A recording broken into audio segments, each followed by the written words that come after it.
The last word on sports. Fourth down on 4 starts now.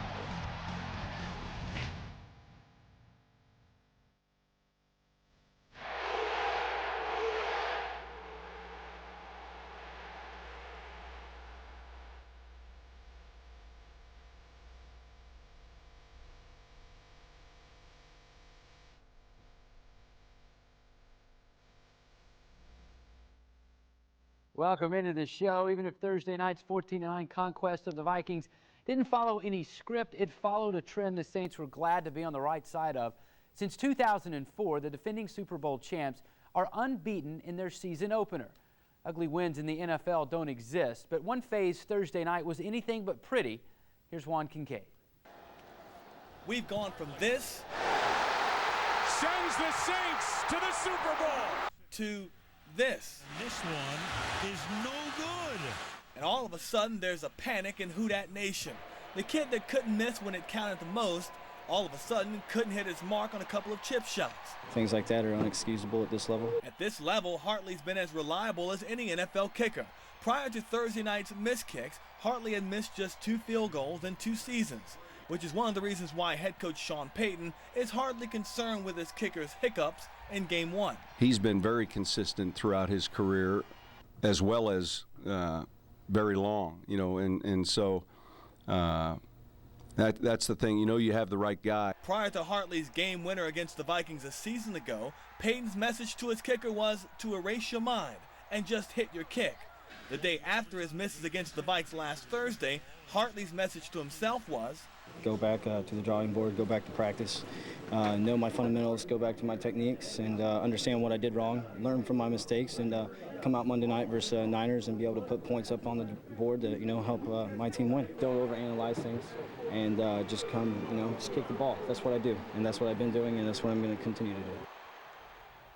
So it's very clear that Hartley's misses are of very little concern to Sean Payton. This is a guy, Scott, that made 24 of 26 field goals a year ago, 92%. He's pretty reliable and yet still so young in the league. But I think Sean Payton still wants this guy to be on his P's and Q's and get it all corrected early. He's gone through a lot to find the right kicker. It's going to take a lot, I think, for him to get rid of this guy. Sean Payton doesn't have much patience for the special teams guy. We saw that over the first part of his time here with the Saints, over and over again, going through guys, John Carter, you name the bunch, but he's got a guy he believes in right now that can make big kicks. He did it last year in the NFC Championship game.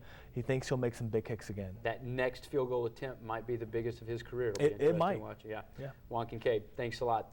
Well, cemented now over at left tackle is Jamon Bushrod, although last season he was a replacement. But after 2 strong showings against arguably the best defensive front in football, the job protecting Drew Brees' blind side is all his.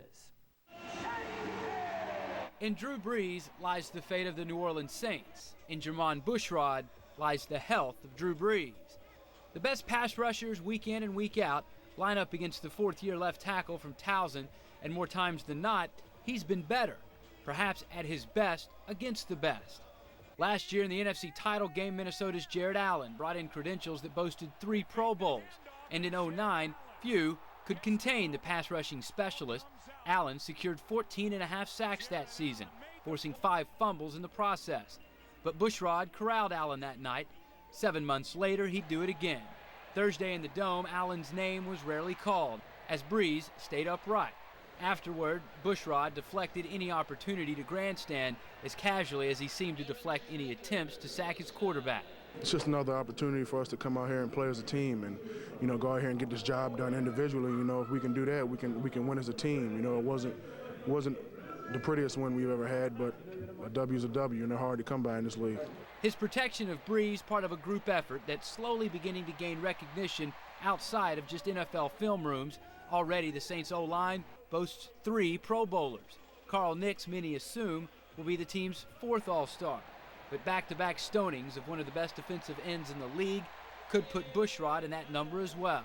That really doesn't make a difference to me. I don't really care, truthfully. I just want to go. All I want to do is win. And, if I can do whatever I can do to pull out a W, then I'm happy at the end of the day. Harassing the other team's quarterback, playing a big role in both of the Saints' recent wins over Minnesota. That topic and more touched on by Jim Henderson and Bradley Handwerger in this week's Fan Chat Recap. Somebody sent me last year, before they played Favre in the playoffs, a history of Greg Williams' defenses elsewhere when he'd been against Brett Favre, and they were really good. He really had good plans. He'd had great results.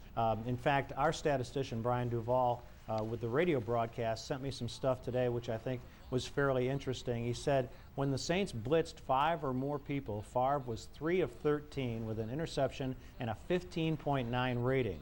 When the Saints rushed only 3 or 4, he was 12 of 14. But they did change things up, and they went to dropping off 8 a lot more than I can remember in recent years. And Favre was clearly out of rhythm in the second half. I think a couple of things were at play. One, Favre has only been in camp for 2 weeks. He's not necessarily used to the rhythm of the offense yet, and the receivers and the running back, just kind of the things that you go through training camp to go through. And he's missing his best receiver. Absolutely. I mean, all of that plays into it. But secondly, don't discount the fact that the NFC Championship game was playing in his mind as well as the offensive coordinator in Minnesota's mind, because there were a lot of three-step drops. He got the ball out quickly, instead of the 5- and 7-step drops that we're used to. I was looking at one columnist today in one of the Minneapolis papers, and the headline was Flat Thursday, about how the Vikings played, and he really took Favre to task for coming to camp so late again. And he said, you know, he should have been there, he should have been in Mankato working with some of these new guys, getting used to the absence of Sidney Rice, getting his timing down more, and I think that's a good point. I mean, look at what the guy was up against. He'd only played really in the 3rd preseason game, hadn't thrown a touchdown pass, threw 2 interceptions in that, didn't play in the 4th preseason game at all. He's almost 41 years old. He'll be 41 years old in October, missing his best receiver. I mean, really, that was the kind of game I think you should have expected Brett Favre to play. Now, will he get better as the season goes on and he starts taking even more of a beating? Will he get even worse? Will he truly show his age this year? And if he does, it is all over. Don't forget, you can be a part of Bradley and Jim's Fan Chat today after every Saints game at 6:30 p.m. this season. Just log on to WWLTV.com. Coming up, the NFL labor talks could lead to the first. How important is a franchise quarterback? Ask the Buffalo Bills, who totaled 166 yards of offense in a loss to the Miami Dolphins. Ask the Philadelphia Eagles, who started the post-Donovan McNabb era with a loss at home to Green Bay. In Jacksonville, David Garrard threw 3 touchdown passes and outplayed his Denver counterpart, Kyle Orton. At the new Meadowlands Stadium, Eli Manning tossed 3 touchdown passes. He also threw 3 interceptions. But it didn't matter against the Carolina Panthers. Their quarterback, Matt Moore, after one game, could be looking over his shoulder at Jimmy Clausen. In St. Louis, the Rams lost to Arizona, but they now have a future. Rookie Sam Bradford played solidly in defeat. The Rams look like they have their quarterback problem solved.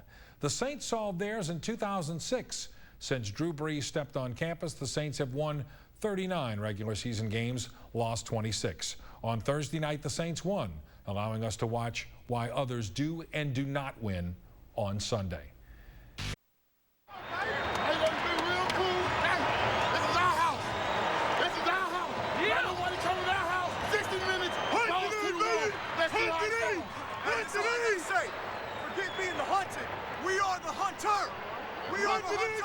Anybody who walks in this house is the hunted. Here we go. If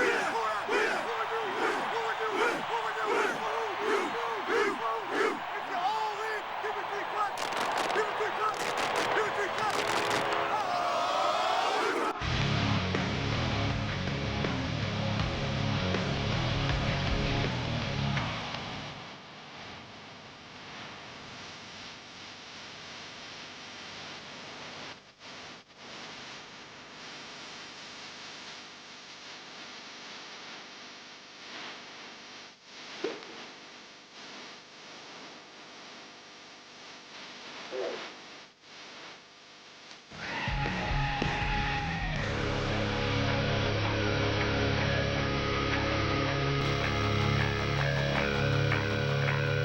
Welcome to the Sean Payton Show. I'm Angelina Swords. And I'm Sean Payton, and we're back for week 2. Week 2. We are 1-0. We're undefeated. Not a bad way to start the season. You know, we had a big-time opponent, a prime-time game, and we got the job done. It was a huge win for us, certainly, because we viewed Minnesota as one of the better teams in the NFC, and we knew starting off the season 1-0 would be important. And although it wasn't perfect, clearly we were happy with the win, especially at home. Yeah, you know, I think a lot of people going into this game, two high-power offenses, expecting to see a little bit more of a shootout on the scoreboard, but, I mean, the defenses just showed up to play. You know, you never know how a game's going to unfold, and clearly as this game unfolded, special teams was going to be important, the coverage units was going to be important, our defense in the second half was outstanding, and then right at the end we were able to close out the game offensively, so that was a good team win, and clearly one that we were excited to get. Well, let's take a look at that Thursday night game in the Superdome and our Vikings recap. Tonight, another game unprecedented in Saints history will be played. The first game the team will play in its 44-year history as the defending Super Bowl champions. 9 on 3, 1, 2, 3.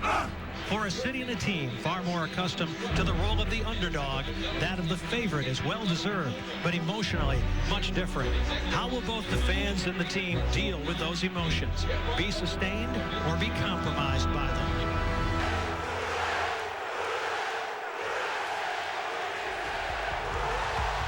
The Vikings play to avenge the past. The Saints play to confirm. Here's Breeze from the shotgun once more. Can't find anybody. Rolls to his right. Throwing downfield. Henderson to the goal line. And he's in! And the Saints strike quickly. And just like that, the Saints, with 12:56 to play in the first quarter, have taken a 7-0 lead over the Vikings. Peterson swarmed over at the line of scrimmage. They're going to keep feeding it to Adrian Peterson. Saints defense right now, I mean, I think they're doing an outstanding job. Snap, placement, kick on its way, and the Vikings are on the board. So the Saints, who started so impressively tonight, have been pretty stagnant since then. Short set. Favre can't find anybody. Dumps it off, and it's intercepted. He threw it right into the gut of Jonathan Vilma, the first turnover of the night. With a 46-yard field goal attempt, and he has missed for the first time since late in the regular season of 2009. Favre, five-step drop, pumps all the time in the world, delivers into the end zone, leaping reception by Shanko for the score. A 20-yard strike, and the extra point is blocked. The Saints block the extra point. That takes a little bit of the momentum away from the Vikings here. Everybody in tight, handed off Pierre Thomas. Thomas diving for the goal line. He's in for the touchdown. A 1-yard touchdown plunge by Pierre Thomas as the Saints retake the lead. Play action. Favre is going to be sacked this time, and down he goes at the 28-yard line. Right hash mark, Hartley up and no good. He's missed for the second time tonight. Thomas, the workhorse in the second half, gets the call again. Runs it left side, got a bit of a crease, stays on his feet, breaks a tackle. He's in Viking territory to the 46-yard line, and that's another Saint first down. What you're looking for right now is just some first downs. Let's chew up the clock. Pierre Thomas has really done a job here in the second half, and the Vikings out of timeouts. This is a very pretty play for the Saints, and it's them kneeling for the last time in this football game, and they have opened the season 1-0. Not nearly the fireworks that we saw in the NFC Championship game, but nonetheless the same result. Saints win. Number one, baby. This week, looking back at our win against the Minnesota Vikings, we're going to take a little bit of a different approach, and we're going to look at an important element to our team, our kickoff coverage and its special teams. And so we're going to look at one of the very first kickoffs of the game. Take a look at our speed and our get off, and then I want you to watch at the bottom of our screen a great effort here by our L2, and it's Courtney Roby. As soon as he recognizes the return of pinching down, all right, and closing off the return man. We call this trimming the fat, and he does it perfectly here. We get a return out, but not past the 20-yard line, and certainly that would be a goal for us as Minnesota starts the ball on the 19 left hash. That was a great effort. The next look is another return where the Vikings brought it out. This time you're going to see a group of Anthonys make the play, and you're going to see Anthony Hargrove disrupt this, and then you're going to see Anthony Waters finish it. And it's a little bit easier to see from the end zone. So let's take a look from the end zone camera. Great get off, good placement by Morstead. And then I'll freeze this, and I want you to see Hargrove be disruptive right at the point of attack. You'll also have a chance to see Anthony Waters finish it up. Hargrove right here. And so regardless of your position, you might be a defensive lineman, you might be a linebacker or a strong safety, but it's critical that these players can run, and it's critical that these players can put our defense in great field position. Those would be two key plays in last week's win, and certainly a nice look at our special teams. Coming up, it was a banner day for New Orleans. It defines the franchise. That is something that no one can take away, ever. And later, we go one-on-one with middle linebacker Jonathan Vilma. I didn't know for sure that I was going to have a career in football until, I'd say, the end of my junior year. The Sean Payton Show is brought to you by Crystal Clear Imaging, Sign Solution Specialists. Home Depot, more saving, more doing. That's the power of Home Depot. Hollywood Trucks, the #1 choice for entertainment transportation. And Carrollton Tech, a leading provider of network services and website. Well, the season opener against the Vikings wasn't just a rematch of the NFC Championship, and it wasn't just the season opener. It was a monumental day in the city of New Orleans, as well as the Saints organization. It ended up being unique, and certainly for everyone, knowing that the banner is going to be unveiled, first game of the regular season, and yet you don't know emotionally how it's going to feel. And one of the concerns we had was our players being too excited. So actually, a day before, we went and practiced at the Superdome, and we went through that rehearsal kind of one time before it actually occurred, and we still got goosebumps. Oh, wow, that's incredible. Do you find that it helped the team out, like by I guess, sort of clearing that path for them before they even showed up to the game? I think that was the goal, and yet when you get in the stadium and you still see the fans and you see the reaction and the banner comes down and you know that that's going to hang there forever, it still gives you the chills. Yeah, it was. It was an emotional night. Well, let's actually take a look at how that banner day unfolded. And here's the unveiling of the Super Bowl banner. The nation looks on as New Orleans celebrates its first world championship. My name is Arthur Boisfontaine. I'm a partner with Crystal Clear Imaging. The Saints have really put a lot of time and effort and a lot of money into making the Superdome feel like our home. They really have put an interest in making it look like we're world champions, so the Superdome has really come alive. I got a PO from the Saints to produce the championship banners to give the Superdome a better look. They recreated all of their achievement banners as well as the Super Bowl banner. We were against a tight deadline because NBC had to do a trial run-through as well as the New Orleans Saints. Our timeline went from 4 or 5 days to 1 day. After about a 3 to 4 hour calibration, we then got started printing.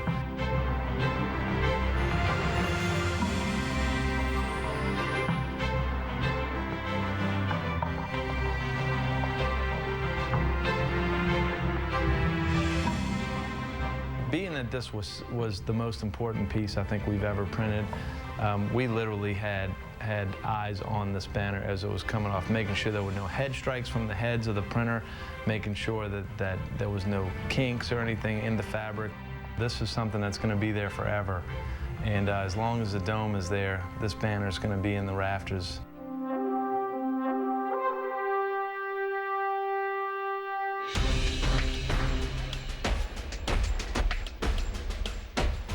They're going to drop the Super Bowl banner at 6:30, and the crowd's going to go crazy. It's going to be really emotional. There's going to be tears and screams tonight in the Dome. I've been waiting 20 years to see that championship banner fall in the Superdome. And I guess tears going to come down our eyes, and we're going to holler as loud as we can. Well, besides the Falcons game on Monday night, coming back from Katrina, this will probably be the loudest game in Saints history. They say we set the decibel level for an NFL stadium when Mike McKenzie deflected a Tom Brady pass on 4th down last year on Monday night. I think we'll break that this evening.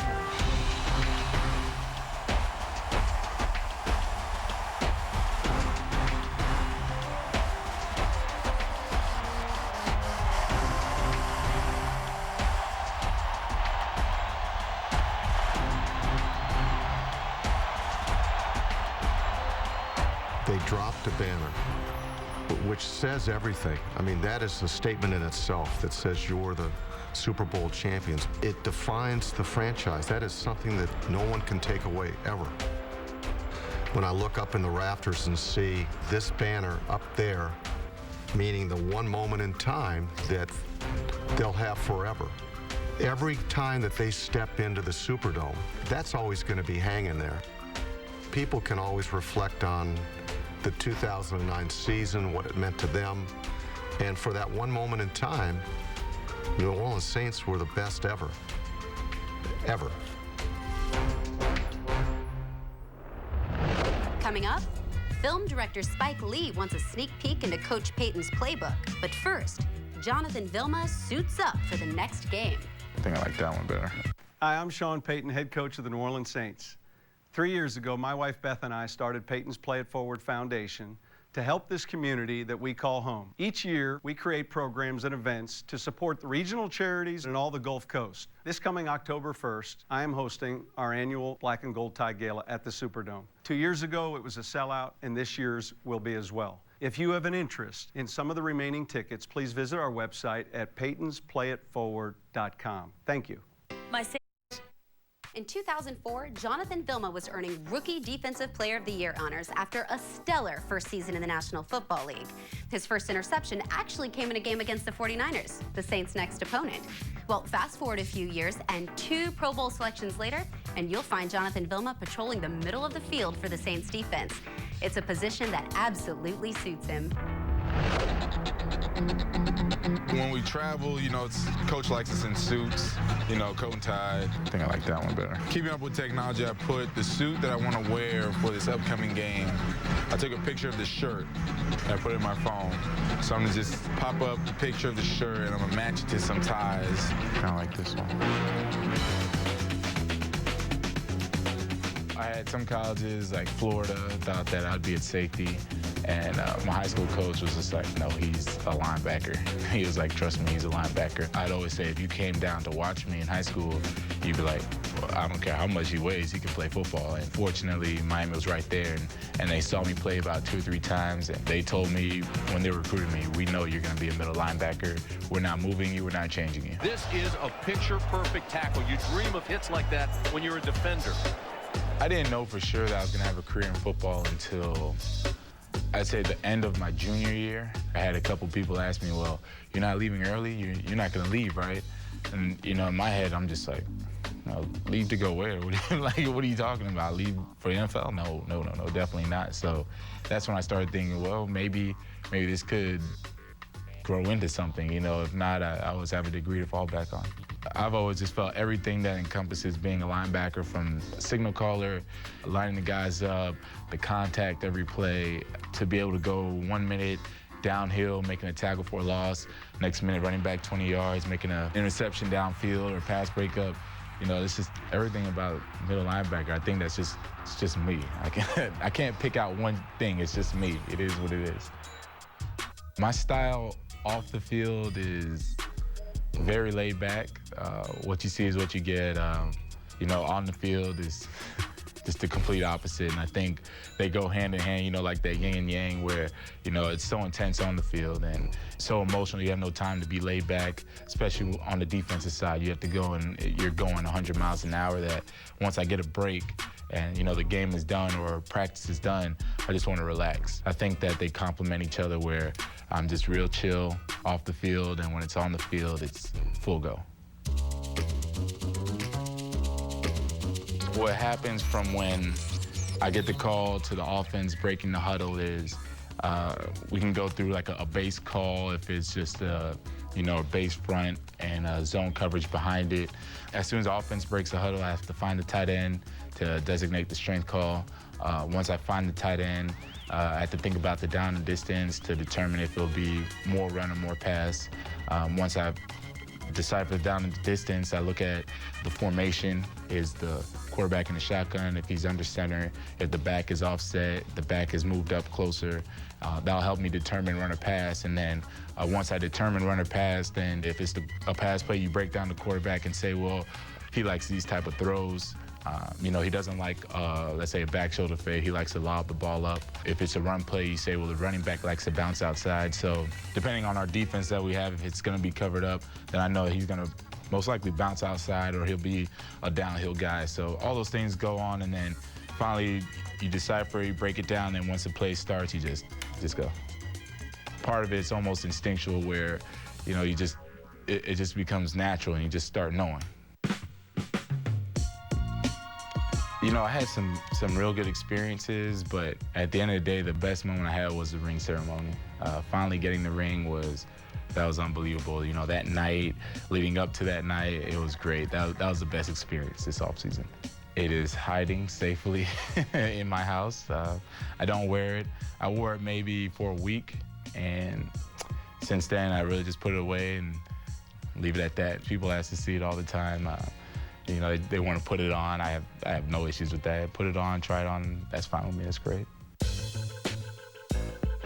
It's really easier said than done to get motivated and stay hungry for this year. And, you know, one of the biggest things is the feeling that I had winning the Super Bowl. And I just remember all the little steps, the work that I put in, the film that I watched, the weights, the practices. And, you know, not only do I want to do that again, but I want to do it better.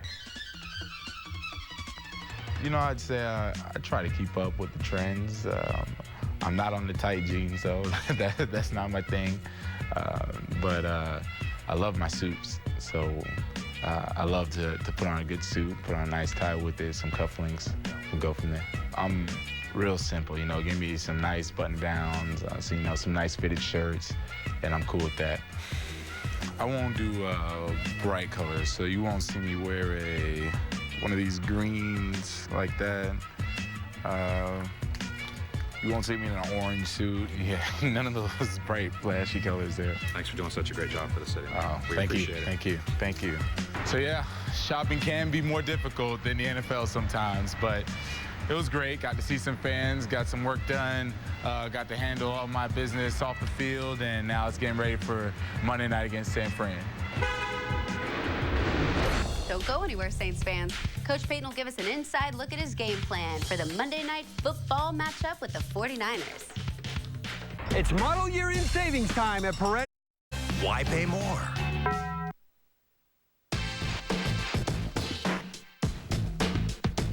Coach Payton, this is Spike Lee. I know you're the man with the plan.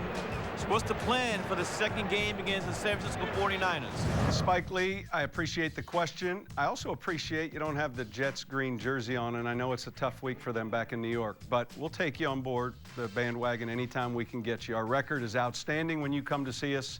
Here's the plan versus the San Francisco 49ers. It's pretty simple. On offense, we've got to be prepared to handle their running back, Frank Gore. He plays behind a great offensive line. These guys do a great job of establishing the line of scrimmage, especially at home when they play at Candlestick Park on Monday Night Football. But this running back will get the ball 25 to 30 times. We've got to do a great job of tackling him and getting everyone to the football. So here's a few clips. You'll see one clip of a little counter play against Seattle. He does a great job of getting downhill. He's got great acceleration and balance, and he's also got good vision. You'll see him run from the end zone look here. His patience, real good quick cut there through the hole. And Seattle struggles, and this ball ends up to the safeties. So we've got to do a great job of handling this runner. Defensively for the 49ers, it starts with 52 Patrick Willis. Arguably one of the better inside linebackers in the NFL today. He's someone that plays in every down. He's on the field in the base. On third downs, he doesn't come off the field. So you'll have a chance to see him match up against a pretty good halfback here in one-on-one coverage. You'll see him play the run, but here's a clip of him just covering a back out of the backfield.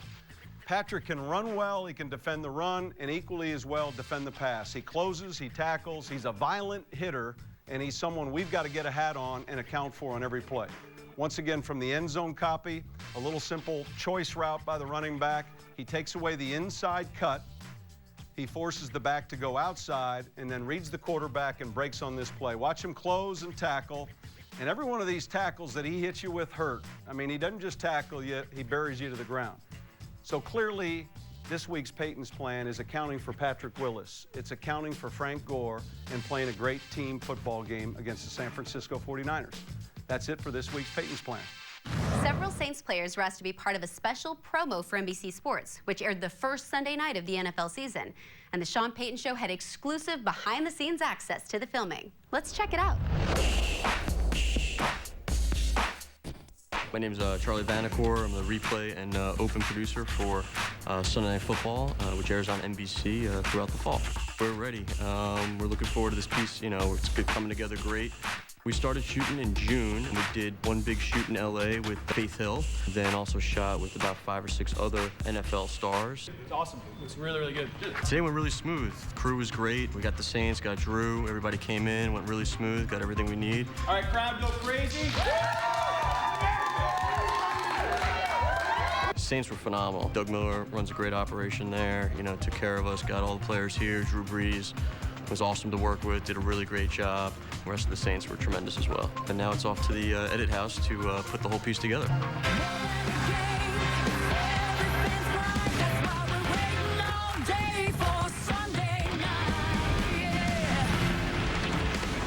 So, Coach, do you have a special suit ready for that Monday Night Football game? Suit? Yeah, I think I will have a special suit for Monday night, but our focus is more on the field than off the field. Although fashion's important, our practice this week and our preparation for this game will be most significant. We've got 15 games to go, and we've only won 1 game. Yeah, and we're hoping for a few more than 15 games, too. Well, it starts at San Francisco, and that's the only game we can play this week. So suits and all, our players will be ready. We look forward to seeing you guys next week, and that's it for the Sean Payton Show. And enjoy the game. It's a day off. I can't get a rookie right now if I one-on-one. I'll do it myself. Great day on my off day. Is it a holiday today? I'm just trying to figure out the traffic. Do you have any cufflinks? I'll take those, bro. She has those. Do you have any shoes? Handkerchiefs, thanks for reminding me.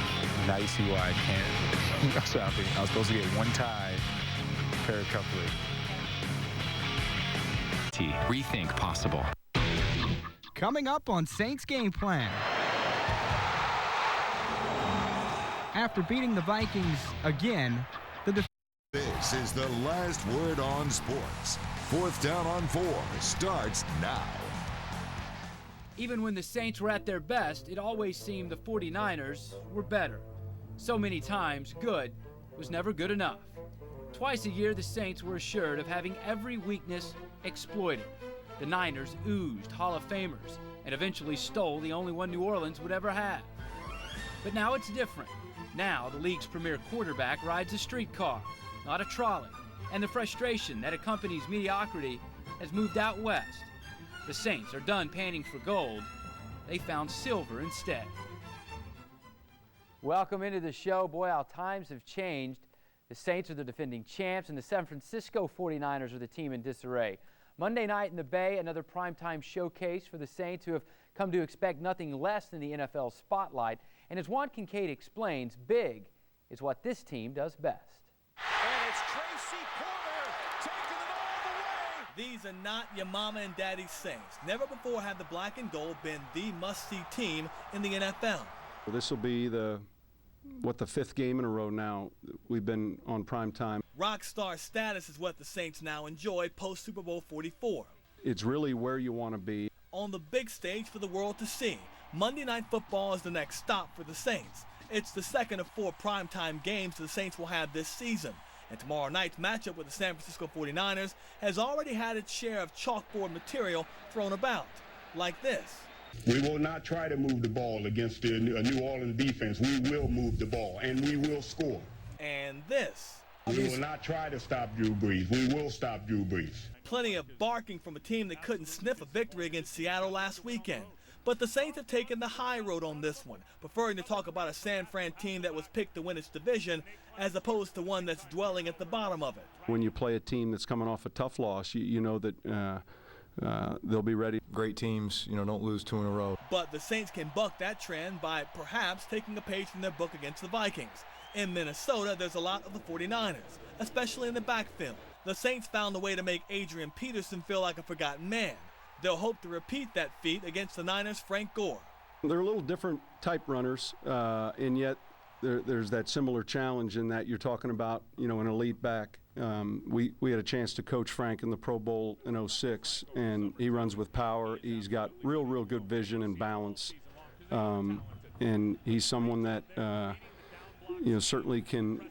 He seems to improve as the game goes on. But we all know that the best way to neutralize an offensive weapon is by keeping him off the field. And that's where Drew Brees comes in. By his own standards, their offering Thursday night against Minnesota left a lot to be desired. Brees said he spent his 3-day weekend stewing over what went wrong that night inside the dome and what needs to be done to correct it. Every time we step on the field, you know, we want to get a little bit better. And I think last week, you know, coming off the field, it didn't feel like it was a 14-point performance. You know, I felt like there was definitely should have been at least 24, 28 points on the board. But hey, it is what it is. You know, we missed some third downs that we probably wish we had back, or ones that we should have executed a little bit better. You know, obviously penalties that killed some drives, and just overall lack of execution, really. So, yeah, obviously putting a big emphasis on that this week, and just knowing that we got to be more polished. More polished equals more success is how Breeze sees it, and he believes how the other team sees him and his teammates is key to success. As a quarterback, a lot of it is just trying to stay as poised and composed as possible, despite the situation, either good or bad, you know, and always thinking about, hey, the next play, the next opportunity, and that kind of thing. Not letting anything from the past bother you. You know, you got to have a short-term memory. But also just the way that your teammates look to you as a quarterback, you know, for confidence. Tomorrow night, the world will be paying attention to the Saints and their body language. The last time they played on a Monday night, November 30th against the Patriots, and the Saints played with a swagger. Here's hoping it returns tomorrow night by the Bay. I'm Juan Kincaid, 4th down on 4. 7:30 kick tomorrow from Candlestick. The Saints have dominated the 49ers of late, but dominating the headlines of late have been the Niners' problems in a season that was supposed to be a breakout one for Mike Singletary's young team. And to talk more about this Monday night matchup, we welcome in Dave Benz, Comcast Sportsnet in the Bay Area. Dave, thanks for joining us. I think the first question, are the wheels completely coming off for Mike Singletary now and in the 49er organization? I don't know that I would say the wheels are completely coming off. I mean, certainly it's not riding as smoothly as anybody would like. Going up to Seattle, a lot of people expected the Niners to win that game. Not thought they would win, expected them to win that game and beat a Seahawks team that had 26 new players from a season ago. And obviously that didn't go well for the 49ers at all. And then in the post game, you hear about the communication problems with the play calls not getting in on time, and Alex Smith saying, hey, it's the coaches that aren't doing a good job, and Mike Singletary admitting the fact afterwards. So I think there's a lot of consternation in regards to the offense. Mike Singletary, though, pretty pleased with what he saw from his team defensively. Yeah, Terrell Brown and Nate Clements did get beat on a couple of long touchdowns, and that is the weak spot, and that's got to get cleaned up a little bit. But right now, people still have faith in Mike Singletary. They have faith in this team. The locals around here really just kind of wonder about Alex Smith, and of course that has been a question ever since he was taken #1 overall in the draft. Your opinion, you think Mike Singletary kind of channeling his inner Ozzie Guillen with his comments earlier in the week, we will stop Drew Brees, we will score, maybe trying to deflect some of that attention onto himself and away from maybe his offensive coordinator and the strife with Alex Smith? I don't think there's any question that that's what he's been doing. I mean, that's what he's been doing since he got on the ground here on day one, is deflect the attention from what is going wrong with his team onto himself. And, you know, probably rightfully so, taking the charge. And there's a couple of things that could be done better in terms of the coaching staff. But you know what? You got to deflect that stuff, especially when you got a guy like Alex Smith who is as fragile as Alex Smith is, a guy who, you know, is really just kind of looking to get some good performances under the bridge so he can kind of get his confidence going and lead this team to victories. But, you know, at the same time, putting some locker room stuff in the Saints, you know, in the Saints locker room, I don't know if that's what you want to do if you want to give them any billboard material, because certainly the Saints are capable of coming in here. And I mentioned how the 49ers secondary, that might be the weak link on this team defensively.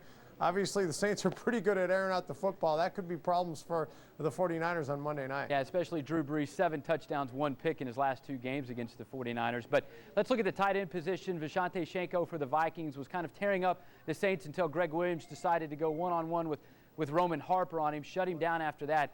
Is that enough to shut down Vernon Davis? I saw some comments that he doesn't think he can be covered one-on-one.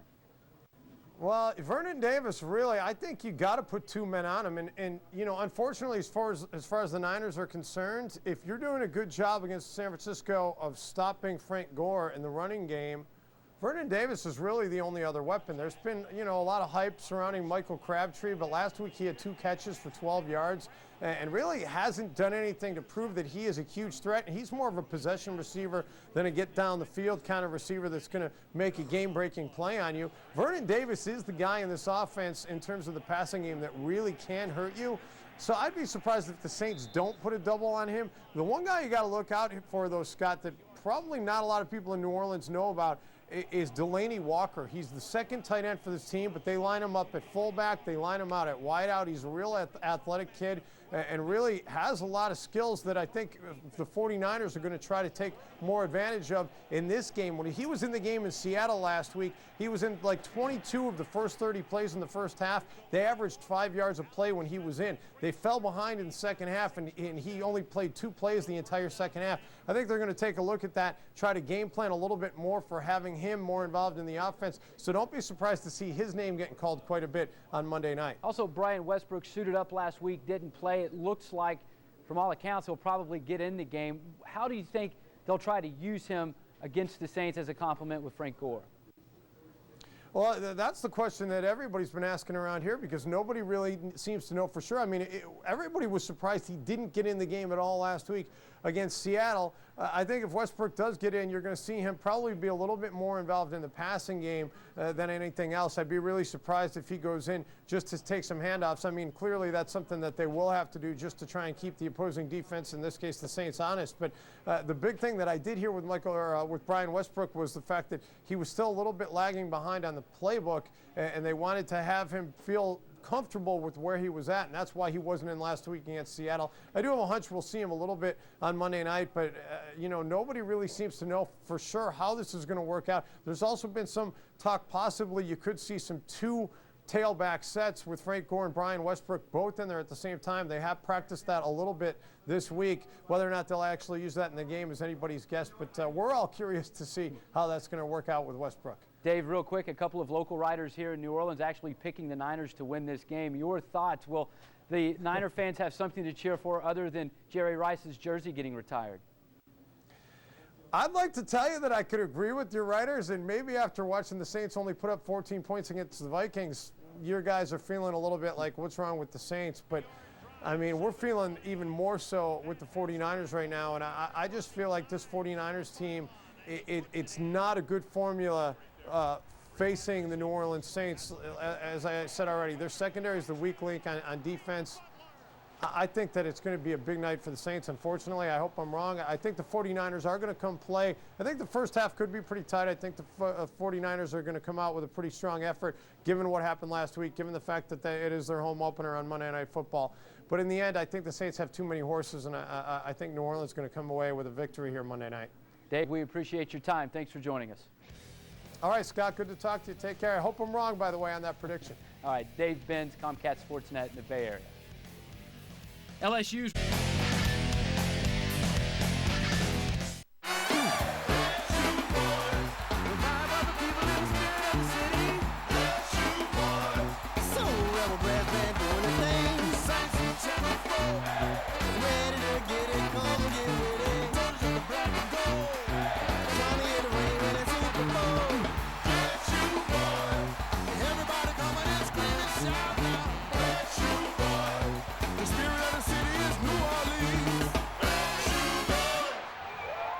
Everybody still needs tough, dependable patio covers. Introducing more CJ Delray products.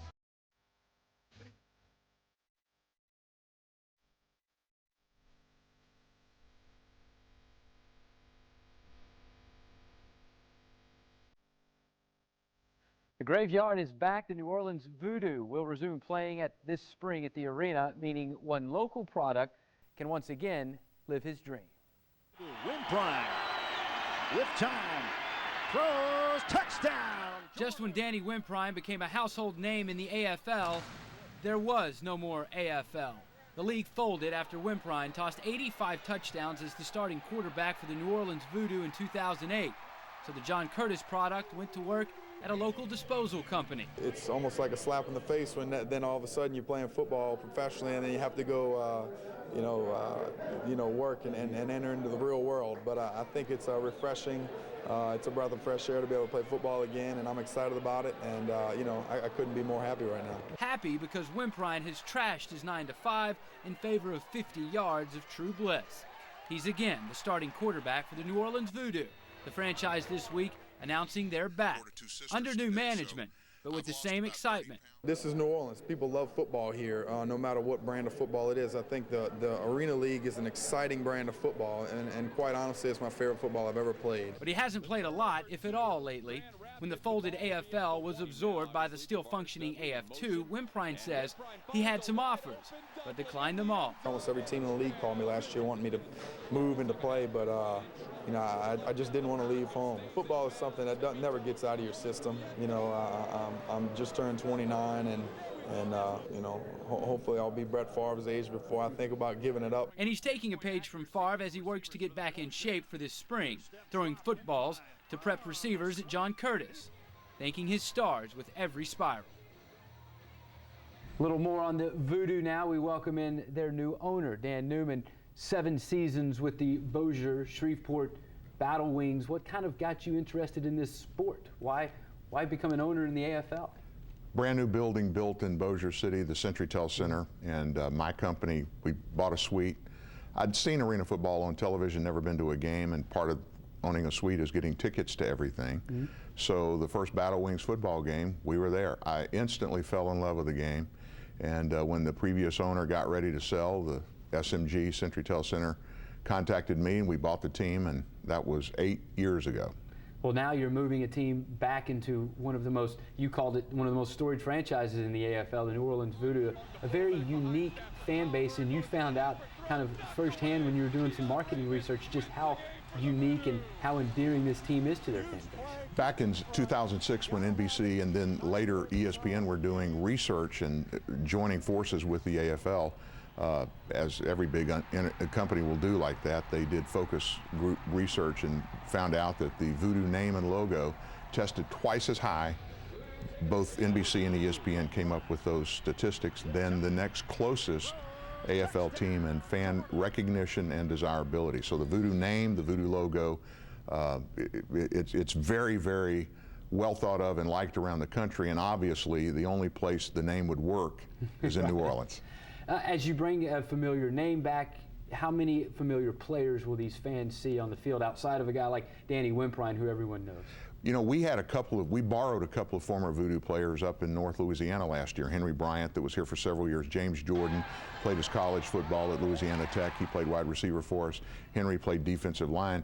I'm not sure about those two guys coming back, but there'll be other guys in the mix from this team.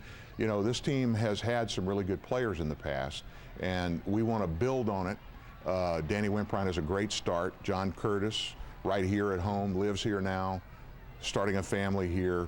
A great fit for us, and so that's just the beginning. Watch, we're going to have some great signings in the near future.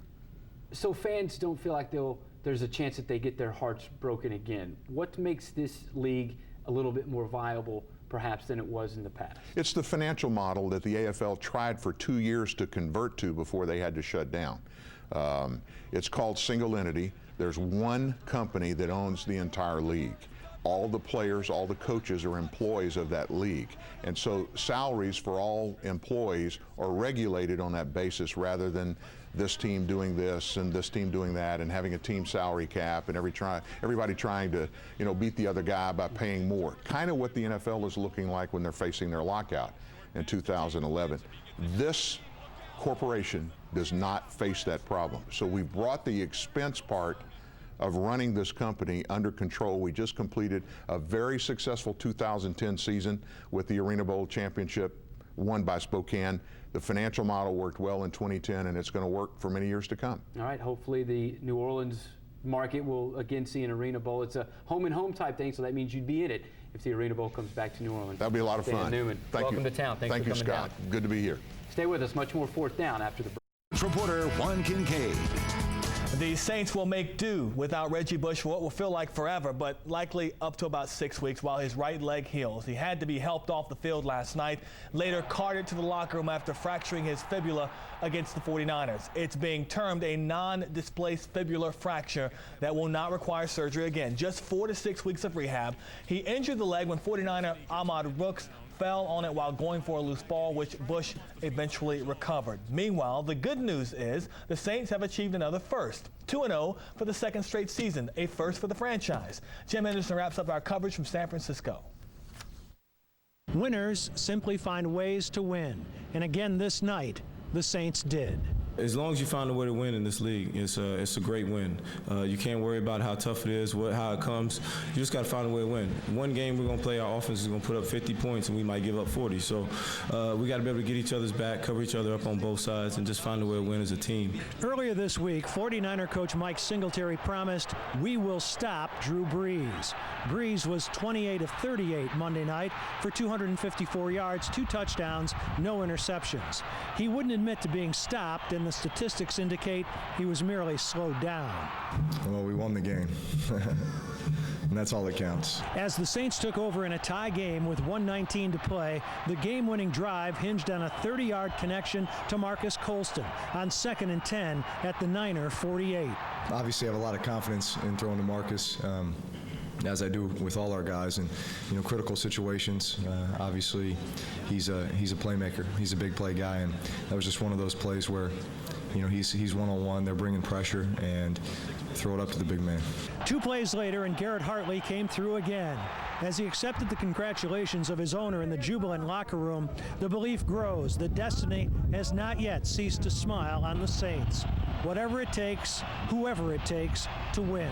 That's one thing that we talk a lot about around here is 3 phases of the game. One week it might be the offense that wins it for us. The next week it might be the defense. And this week, arguably the special teams came up and made some huge plays and really affected that game.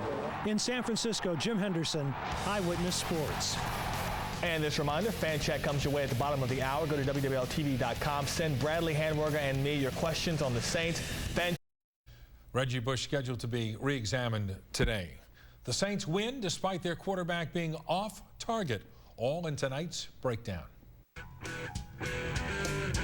The Saints are where they were a year ago, 2-0, but there is concern about the offense. Drew Brees missed open receivers, and the 49ers did a great job of getting pressure up the middle and making Brees move his feet. Last year, during the Saints' 13-0 start, they scored less than 25 points only once. It's obvious that we still have a long way to go and constant improvement, but we've been the #1 offense in the league 3 out of the last 4 years, so we don't plan on letting that slip. Reggie Bush's injury could seriously hamper the Saints' offense. Last season, Bush played in 14 regular season games, most since 2006. Reggie scored 8 touchdowns and only 117 touches from scrimmage. And in the postseason, Reggie scored 3 more times.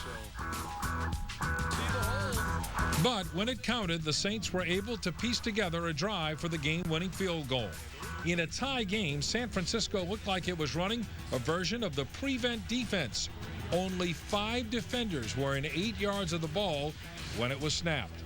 On a check down, Drew Brees found Pierre Thomas, who carried the football in to 49ers territory. The Saints are currently 21st in the league in total offense, averaging 297.5 yards per game.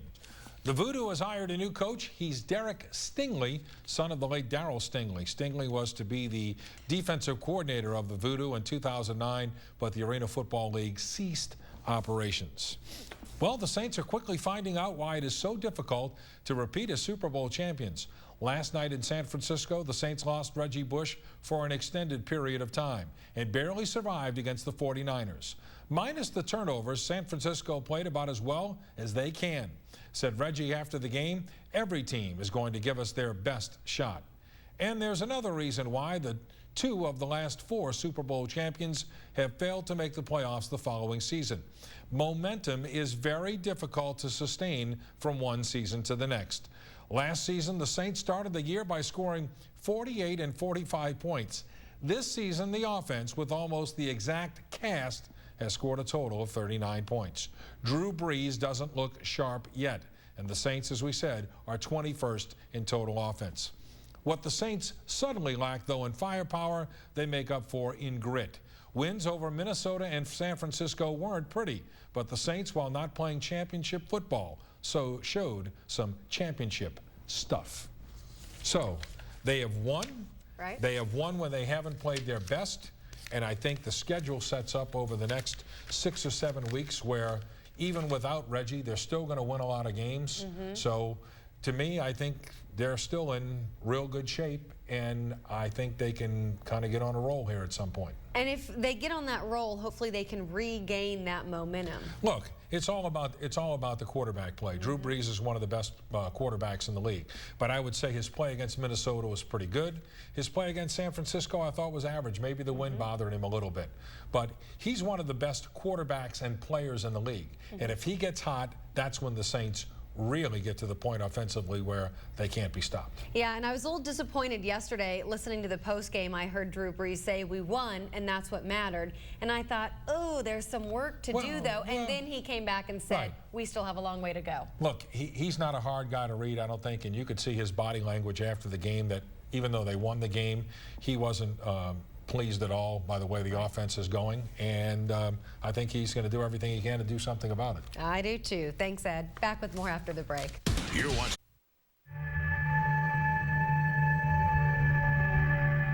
When I walked on this field today and just being around you guys and watching you last year, man, you persevere.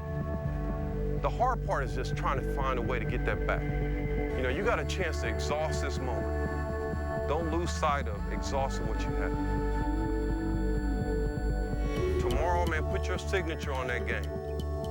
Put your signature on this season, on everything you do. Thank you.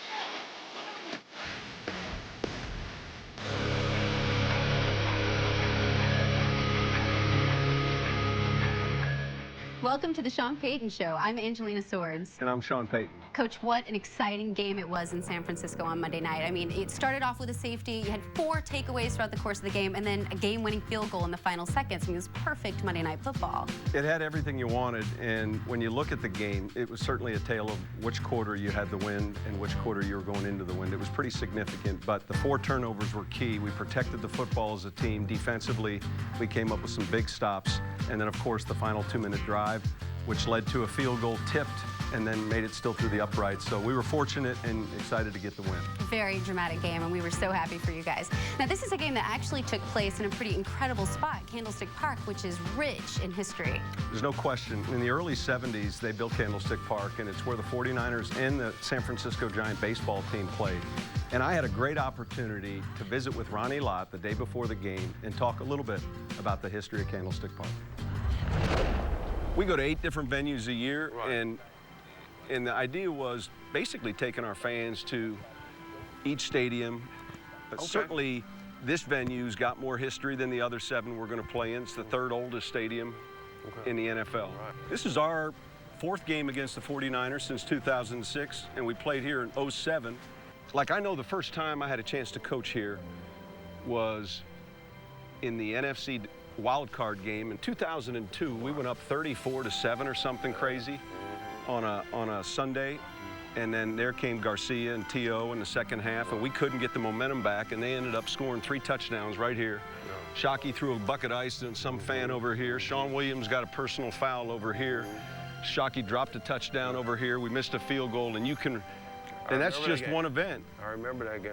So the first one everyone's going to ask about is, all right, Dwight Clark, was it that end zone or was it this end zone? It was down there. And and he wasn't primary in the route, right? No, he wasn't primary in the route. They had ran that play early in the game, and Freddie Solomon catches the touchdown early in the game. Right. And as you know, it's that sprint right option. Yeah. And so Freddie comes up, does his little stick, comes down, Joe hits him. Well, this time he does the same thing. Freddie slips. When Freddie slips to come out of his turn, Joe is still buying time. So they have been working on that play. And it turns out that probably maybe the greatest play in the history of the game was that moment. Where did the infield used to be? Because I remember you used to play early in the fall with the dirt, right? That was home plate. That was home plate where the white seats are. So we might be sitting in dirt right here where we're at. In other words, this would be, I'd be on second base maybe, or somewhere in the vicinity. Well, you could be, this is probably second base. And then obviously the great Willie Mays was, back here in center field. And you had the great... Willie McCovey was over here. Yep, yeah, Willie McCovey Tito over here. Fuentes. Yep. And then you had Bobby Bonds. Bobby Bonds, that's right. When I remember the 49er players, it was John Brody, Vic Washington, Tommy Hart was a great defensive end. That's right. Pretty phenomenal. Candlestick Park, here it is. And so tomorrow night we get another opportunity to make some memories here. I appreciate it. It was awesome. Good stuff, Ron. Thank you, Bill Ring. Thank you very much. Good stuff. It's really amazing, the history of Candlestick Park, and obviously for our team to have a chance to take part in a game on a Monday night and play the way we did is an honor, and it's really exciting. It's exciting to go back to those stadiums where they've had so many storied players. Right. Well, let's actually take a look at how that dramatic Monday Night Football game unfolded.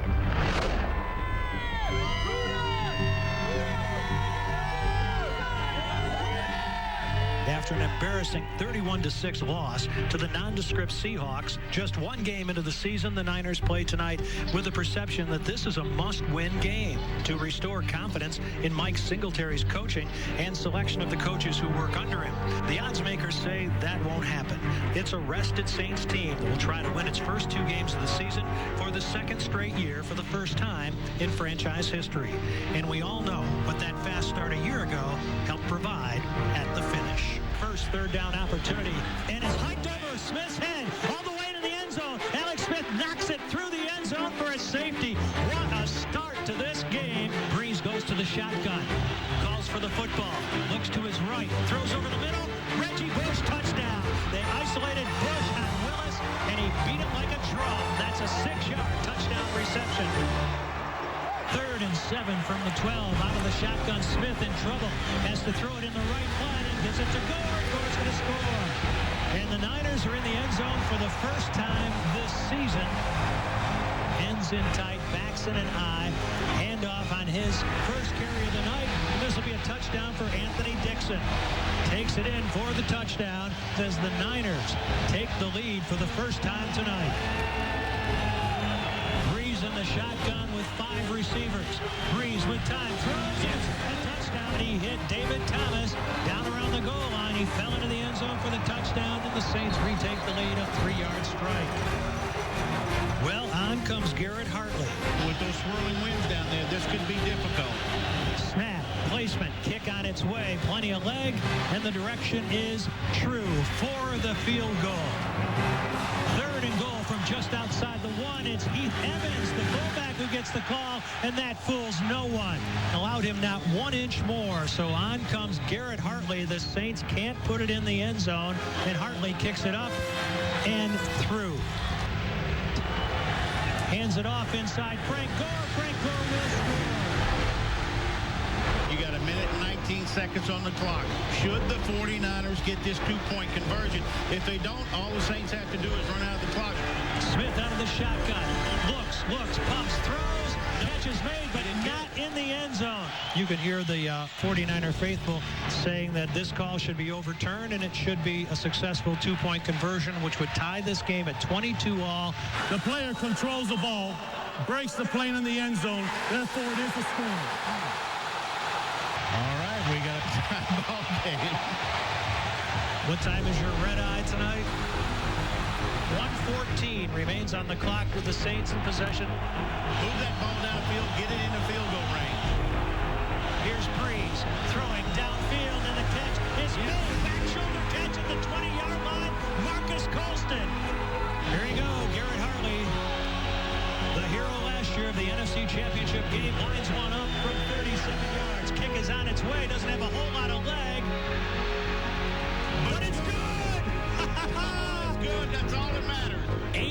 on the uprights for the Saints tonight as that ball fluttered through, just barely clearing the crossbar. Drew Brees, we see him running to the sideline, and a lot of Saints fans over there in the corner as he'll head to the Saints locker room. A winner tonight by a very, very slim margin. We're going to look back at last week's win versus San Francisco, and the 4 plays clearly are the turnovers, and they're the keys to each week our team being successful. Let's start with the Saints punting. Courtney Roby at the top of the screen. He gets walled out of bounds. Now, when a receiver gets walled out of bounds, he's allowed to use this bench area, and when he's in the white, the other team can't touch him. So he uses our bench to his advantage. He gets down the field. The location on the punt is perfect by Morstead. The 49ers don't field it cleanly. Courtney Roby's hustle gets on the football. This gives us great field position here at a time when the game was very close. Turnover number 2 is a little pass thrown in the flat. Watch John Vilma. He's playing Mike linebacker here. The runner ends up catching the football and then cutting it up. Vilma gets his right hand in. Malcolm Jenkins recovers. Turnover Saints. Watch the quarterback fake this play fake to Frank Gore and then end up dumping the ball to him in the flat. The ball gets tipped, though, and Roman Harper's here for the interception. When you finish +4 in a game turnover-wise, you're going to win almost 100% of the time. Last one we're going to see here is a play fake. So San Francisco is going to fake both backs into the line of scrimmage here, and they're going to try to isolate this weak side slant, which a lot of teams do. Jolon Dunbar gets blocked by the tackle here and gets his hands in the air. This ball is going to get tipped and right into the hands of Tracy Porter. Let's take a peek at it from the wide copy. Play action fake, hands on the ball, Tracy Porter gets it, and now everyone turns into a blocker. We almost come out of this, but he gets tackled, again, preventing points by the San Francisco 49er offense, whether it's a touchdown or a field goal. Watch it from the end zone copy again. We've got a little bit of motion. We've got both the fullback and the halfback, and the idea is to pull the defense this way and open up this weak side slant. But the key here is Jolon Dunbar. He's going to get his hands in the air, all right, and tip this pass for Tracy. We call this a full flow when both backs go the same direction as the tight end. There's the tip, Tracy Porter with the interception. 3 on defense, 1 on special teams. Certainly they were big reasons why we ended up winning this game. Those were the key plays this week against San Francisco. Coming up, we introduce you to a new Saint in our Rookie Report. But first, on the eve of Monday Night Football, New Orleans musicians took to the stage for an all-star jam in San Francisco. The Sean Payton Show is brought to you by Crystal Clear Imaging, Sign Solution Specialists. Home Depot, more saving, more doing. That's the power of Home Depot. Hollywood Trucks, the #1 choice for entertainment transportation. And Carrollton Tech, a leading provider of network services and website development. Or on the web at Peretti.com. For the Bayou is an organization that focuses on the education, restoration, and protection of the Louisiana wetlands. And they happen to plan an all-star benefit the night before the Saints game in San Francisco, bringing together New Orleans musicians to raise money for a good cause and to jam. This fundraiser is for such a great cause, because I know everybody in this room tonight, part of their hearts is in New Orleans. These musicians are coming up from New Orleans. The Saints are playing tomorrow night, and we've got some of the coolest people in the country playing for us tonight. My name is Jamie Galloway. I play with a band called Juice out of New Orleans. It's a benefit. It's called Bay to the Bayou. It's all about the victims of the BP oil fiasco. We're here to do what we can do to help it come back. I'm Elizabeth Wellborn, and I'm the founder of For the Bayou, another grassroots effort in collaboration of many, many, many volunteers from San Francisco down to New Orleans. The musicians are donating their time, all for their love and passion of Louisiana and the Gulf Coast.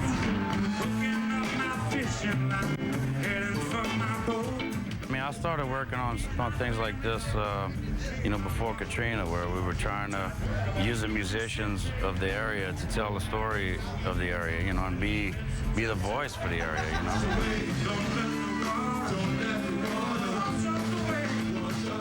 My thought was if people felt like it was threatened, they might do something to help us down here. Everywhere we go, people love Louisiana music. The New Orleans musicians are in the Bay Area, and you got a horde of people that I know that are here for the game. It's a whole nother level of excitement.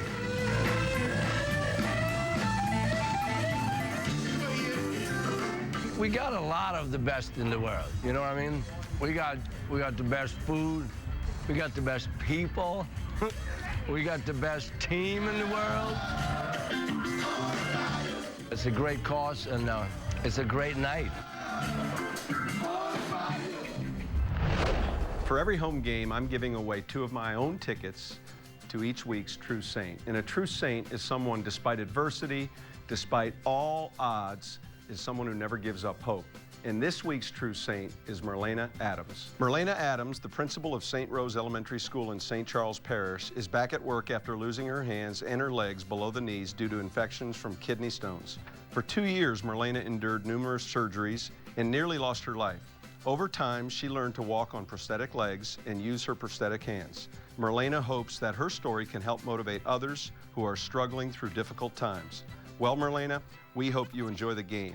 You are a true saint.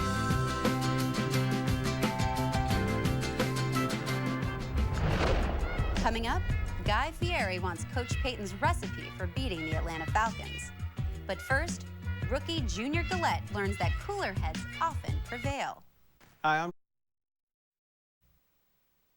Over a month ago, Junior Gillette was an undrafted free agent defensive end, trying to earn a spot on the Super Bowl champion squad. With his raw talent, high speed, and explosiveness, he turned a few heads during training camp. He also made an impression with his positive attitude and enthusiasm. Now with his name on the Saints' 53-man roster, he is learning a lot about the NFL and life in New Orleans.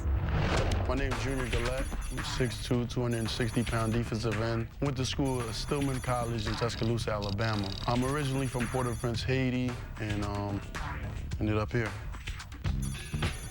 Special talents, besides playing football, I guess you would say I could sing. I could sing real well. I'm not gonna do nothing on the air, I guess, you know, but when I'm in the shot, I guess I call myself a good singer. First day of camp was a blessing. I remember it like it was yesterday, seeing those guys, Will Smith, Cedric Ellis, Bobby McKay, these guys that you watched when you were in college and high school, Alex Brown, and Drew Brees. It's like, first day you're literally starstruck and you're like, wow, I'm actually here. But then when you put the pads on, you just gotta kind of get it going and just, you know, do what you've been doing for the past, 15 so years. There's so many people out here, they're so well-spirited and they have so many high spirits, you understand? I would say just because we just won a Super Bowl, but just in comparison to when we went to New England, the fans, I guess what you would say, were kind of boring. They weren't really into it.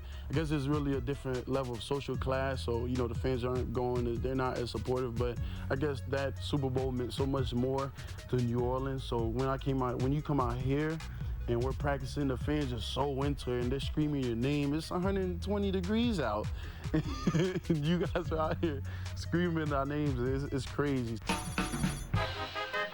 There wasn't really much of a culture shock. Just the food, I just got to get kind of sort of used to.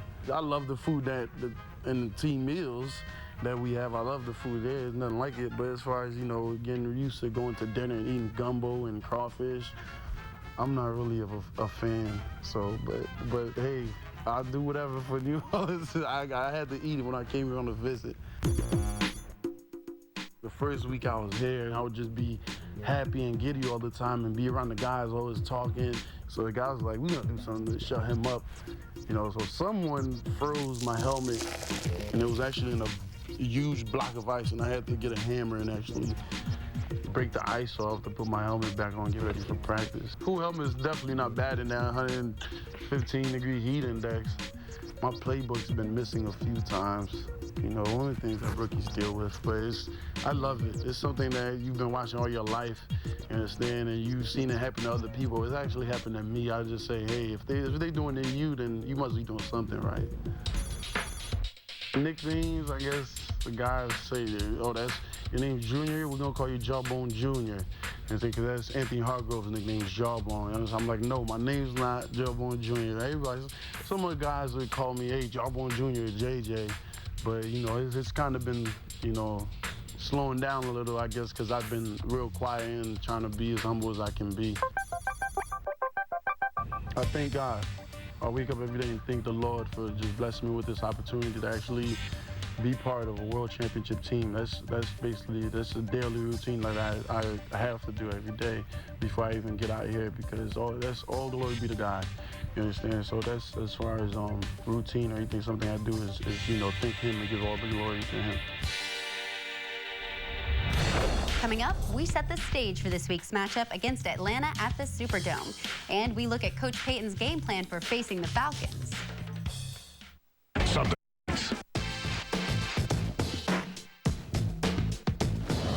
Hey, Coach, Guy Fieri from the Food Network and NBC. The question is what is your plan on clipping the wings on those Falcons? Guy Fieri, I appreciate the question. It's not often we have an out-of-state chef on this show, but we'll go ahead and you'll be the exception. Anyway, we're going to talk about our NFC South rivals, the Atlanta Falcons, and clearly a team that we know well, just as they know us well. And one of the things we want to visit on is their personnel, specifically on offense and then over the defensive side of the ball, and kind of what they're doing scheme-wise. But first, I think it's important we start with their quarterback. When we look at their offense, it starts with Matt Ryan. Now, he can beat you from the pocket, and he can beat you throwing to his right, but he's extremely athletic. And in this play, we're going to deal with a little motion by Tony Gonzalez. We have to deal with Rowdy White here to the split end side.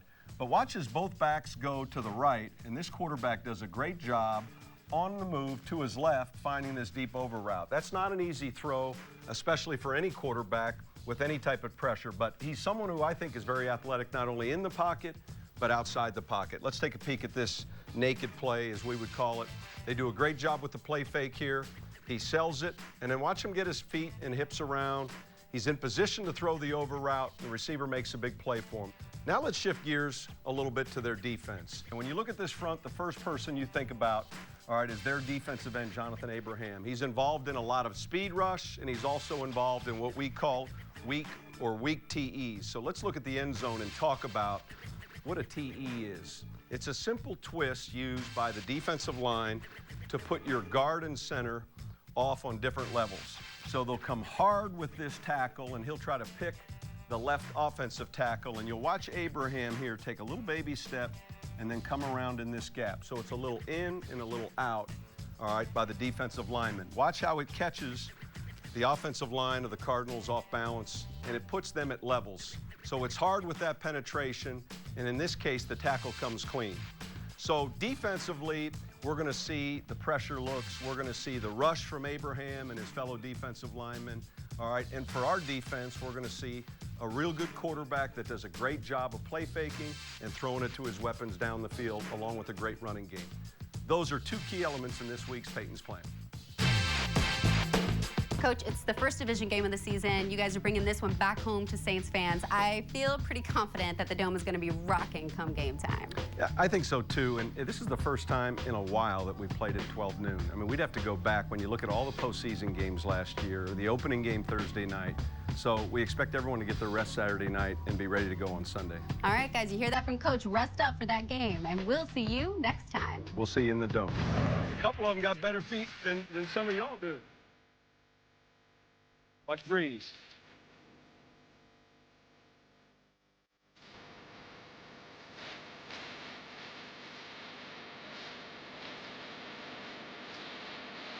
Too heavy foot.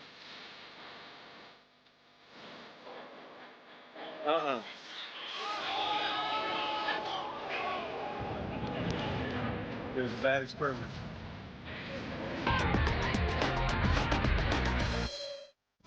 It was going to be an ugly win, an overtime mess, complete with 3 turnovers, but a win nonetheless. Instead, the Saints biting off more than they could chew in the mistake department today. No Reggie Bush, no problem early on for the Saints. Lance Moore on the game's first punt. He takes it 72 yards, gets a few blocks, makes a couple of guys miss, all the way down to the 6-yard line. Nice way to start off. Drew Brees a little bit later to Jeremy Shockey, 3 plays later to be exact. 7-0, the Saints starting out fast and in control, but the Falcons would answer, converting on a 3rd and 7 to future Hall of Famer Tony Gonzalez. 13 yards for the score here.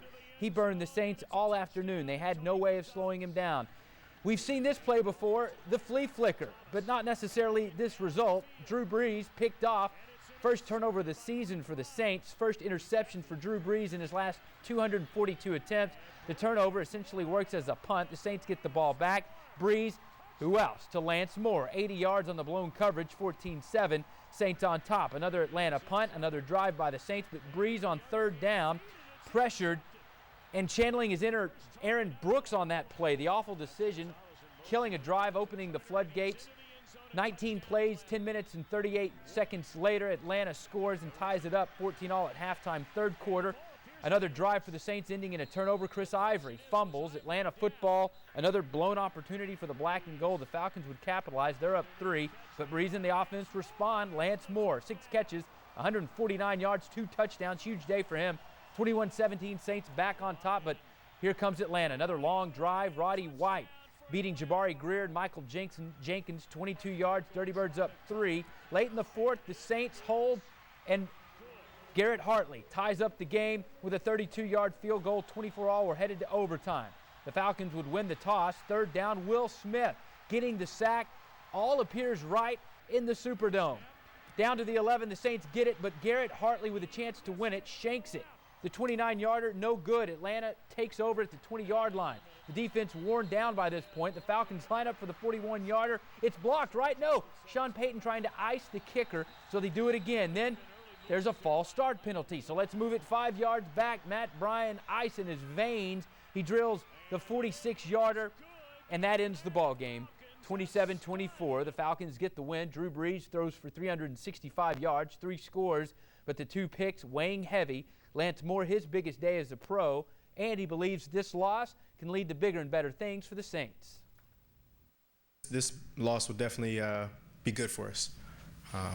Not to say that, you know, it's going to humble us per se, but it'll definitely get us back to square one. You know, we're 2-1. We got to move on. We'll watch this film and figure out the mistakes that we made and be ready to go this week against Carolina. We're going to have a hard time winning a lot of games if we can't convert 3rd and 1, if we give up touchdown passes where we're doubling a receiver, you know, if we can't kick a 15-yard, 16-yard field goal, then we turn it over 3 times. You know, we're not gonna win a lot of games.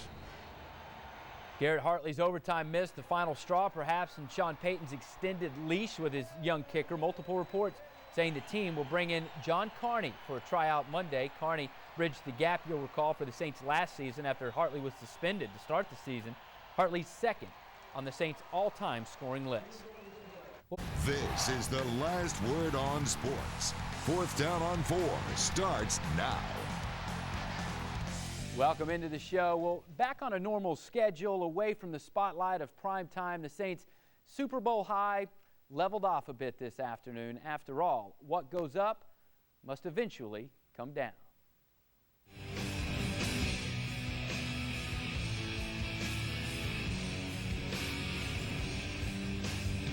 Already there were signs that something was different, that an undefeated run to open the year would be much more difficult.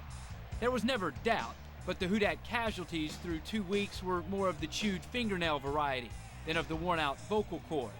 And those shortcomings that had been masked by 2 wins to open 2010 were almost once again overshadowed by the ultimate stat. A chip shot field goal in overtime could have been the short-term bandage that covered the gaping wounds Atlanta's offense inflicted on 3rd downs. Instead, Garrett Hartley was solved. It's easy to look at the kick and just point to that specific play in overtime, and yet there's a reason we're in overtime. The main reason was a future Hall of Famer who found the fountain of youth in the Superdome Sunday afternoon. Tony Gonzalez, despite every effort to the contrary, was uncoverable. 8 catches, 7 of which came on 3rd or 4th down. He'll be in the Hall of Fame someday. I mean, he knows how to get open. You know, he runs routes that sometimes you know what he's going to run, but he just does a good job body control, bodying you out. He's such a big target. You know, he's a great player who made the plays when he had to. On one drive in the second quarter, Gonzalez and the Falcons held the ball longer than the Saints did the entire first half. 19 plays, 10 minutes, 39 seconds. A drive that not only tied the game at 14, It punctuated the time of possession dominance the Falcons enjoyed all game. It definitely felt like they had the ball a lot. We offensively, think about it. We get the big punt return, 3 plays later, touchdown. First play, the next one, flea flicker pick. Next one, I think the 4th play of the drive, 80-yard touchdown. So we've scored 14 points and we've run, 8 plays? The Falcons' epic drive came after an epic blunder by Brees, arguably his worst decision as a Saint. The INT, one of 3 turnovers by the home team, who came into today with none. Those mistakes were sudden and uncharacteristic, but another area that's been more problematic was even more exposed this afternoon. The Saints' inability to get off the field on 3rd down. Atlanta converted 50% of the time, and 2 of 3 times they were successful on 4th down. We prided ourselves last year on being able to get off the field on 3rd down, and today we were unable to get off. We had them in a lot of good 3rd down situations, 3rd and long, 7+, and we just somehow or another we just couldn't get off the field. But despite the turnovers, despite the time of possession, the Saints were still a 29-yard field goal away from being 3-0 for the 3rd time under Sean Payton.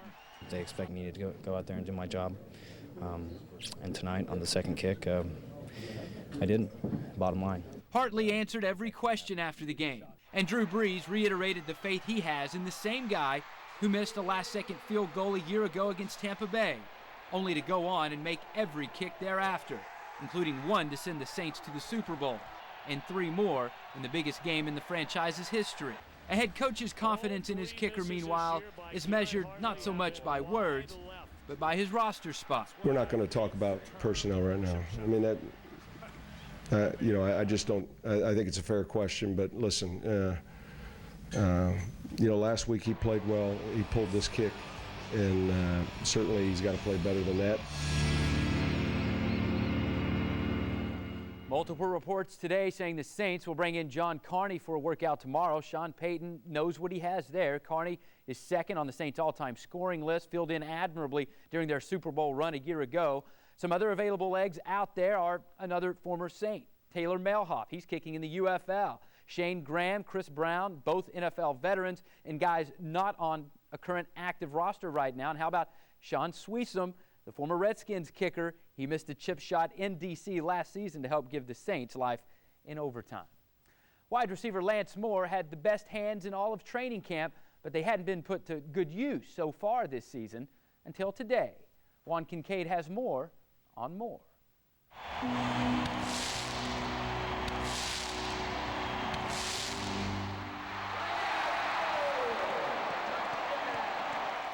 If some is good, then more is definitely better. We've been waiting 3 weeks to say that, and Lance Moore finally gave us a reason to today. He obviously came up with some big plays for us. He's good inside. We found some throws. He made the big play down the field early in the game, which gave us a lead. But the other touchdown he had was a little isolation route in a red zone coverage, and Drew waited on him. It was a good play by him. That was encouraging. Encouraging to the tune of over 200 all-purpose yards and 2 touchdowns. The team's leading receiver of 2 seasons ago was injury-plagued for much of last season, so he's been well overdue to produce. But few expected his first significant contribution would be filling Reggie Bush's shoes on special teams. But 72 yards later, and success, part 1. Obviously the big punt return to start the game off, for us offensively, and then, the 80-yard touchdown catch and everything else in between. He's a big play guy. Moore was Brees' top target today. When a touchdown was needed, Moore was better at getting open than most, catching his first 2 touchdowns of the season, one of which he took advantage of busted coverage by the Falcons. That's as easy as a touchdown pass as Drew Brees is going to throw. I definitely think it was a blown coverage. I mean, there was nobody really running with me. Showed Shockey a lot of respect and left me free. So all I had to do was catch the ball and run. Lance Moore certainly picked the right time to have his breakout game. He's been a bit of a non-factor over the course of the first 2 games, but Drew Brees said that is not by design. Sometimes you just go through games and it's not that that guy doesn't have opportunities or that guy doesn't have a package of plays or that we're not calling those things. It just, Some days it just goes their way and other days it doesn't. It's a good bet that we'll be seeing even more of Moore as the season goes on. Lance Moore is certainly not a guy that lacks confidence, but you would imagine he's going to get more opportunities in this offense, especially when games like today where Henderson drops two pretty much really sure long balls from Drew Brees. Other guys would need to step up, and Lance Moore's the guy that can, obviously. We were talking about this. They need to get the running game going a little bit more. 2.6 yards per carry coming into this game, 2.7 yards per carry today. I know that they like to use the screen plays and things like that to open it up, but I think that you'll see a deeper passing game open up if you can start to get the running game going. You've got to hope that Chris Ivory can fill the void where Reggie Bush leaves off a little bit. Look, Reggie wasn't going to be a guy who's going to run between the tackles 15, 20 times a game, but Chris Ivory is that kind of a made-up back. He's a guy that runs with power and a bit shiftiness, but he's got to hold on to the ball even more. They got away from the running game a lot today. One reason why this team had such a disparity in time of possession. That also started to kill the defense, and I think you really saw it in that second overtime possession that they shouldn't have had. They had it nonetheless, completely worn down. They've got to get off the field on third and even fourth downs, and they just weren't able to do that today. 50 runs by the Falcons compared to, 16, 17 by the Saints. That's a huge disparity. We talked about it in the booth during the game. These long drive-killing, defense-killing drives the Falcons put together, that is a big reason why the Saints were on their heels in the overtime period. Your opinion? Garrett Hartley, this kicker next week? Absolutely, I think he is. Yeah, I do. I don't know. I think there's a reason he's bringing in John Carney, according to reports, and I think that if you're going, I don't think you're bringing in John Carney just to prove a point. I think you light a fire under Garrett Hartley. Maybe he's gotten a little bit too relaxed. He's missed some real chip shots here early part of the regular season. He didn't look that good preseason either. No, he didn't. He did struggle a little bit, but I believe that what Sean Payton believes, this is the guy that's shown that he can make the big kicks in the big games, but now he's got to start making the average kicks, the kicks that we all take for granted. He's got to get back to being that guy that was drafted a couple years ago as a rookie and didn't miss it all. All right. Thanks a lot. Juan Kincaid, Sean Payton now 7-2 all time against the Atlanta Falcons. Still to come, LSU's defense might be even better than you think, but fans are growing impatient with the Tigers' terrible offense. And later, we sit down with Hornets head coach Monty Williams to get his thoughts about keeping Chris Paul in New Orleans.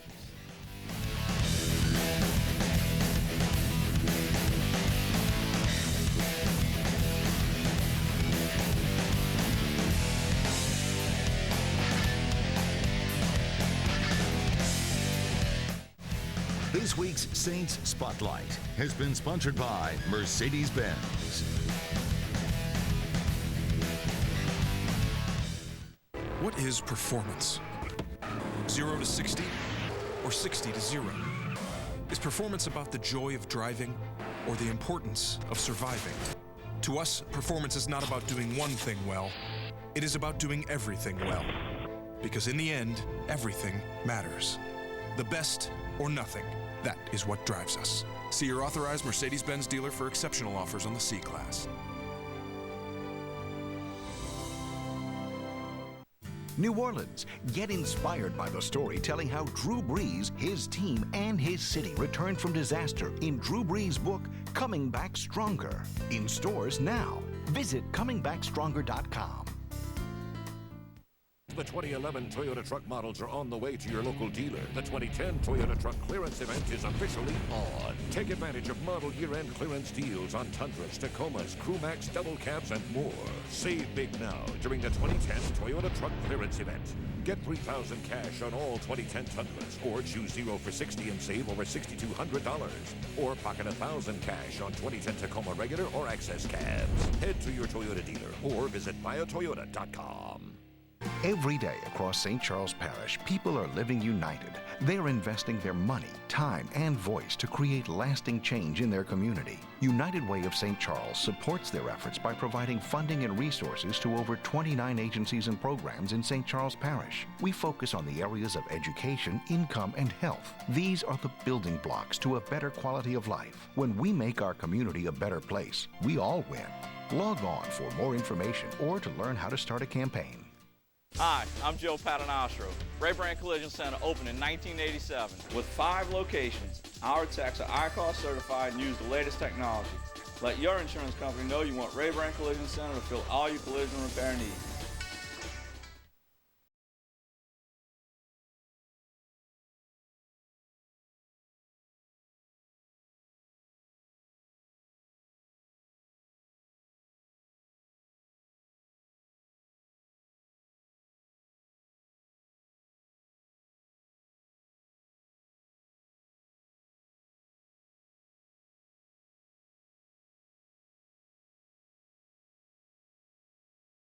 Have a way of spoiling the fan base, as is the case with the LSU Tigers. Just 3 seasons removed from their most recent title, Tiger fans are becoming impatient with the current 4-0 squad, in particular its head coach and his offensive coordinator.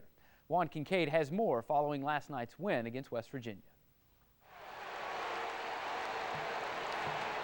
In Baton Rouge, there's a 4-0 team that's lacking style points, and that's just not going to cut it. It's one of those things that you put to the back of your mind because it's not conceivable to me. I wonder if they realize what really how they represent themselves when they boo. They boo because they're dissatisfied with how their Tigers are winning. And perhaps even more evident, the Boo Birds are fed up with what they perceive as a lack of leadership and direction on the sideline. Our team flew around and busted their tail. And you know what? They were not perfect.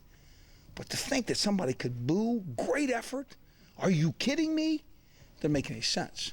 Doesn't make any sense to me. But the video should clear things up for Miles. All season long, the Tiger offense has looked more like a ship lost at sea than one with a course set for the SEC championship game in Atlanta. On a bad throw and a bad decision by Jordan Jefferson, he just locked into the receiver to that side.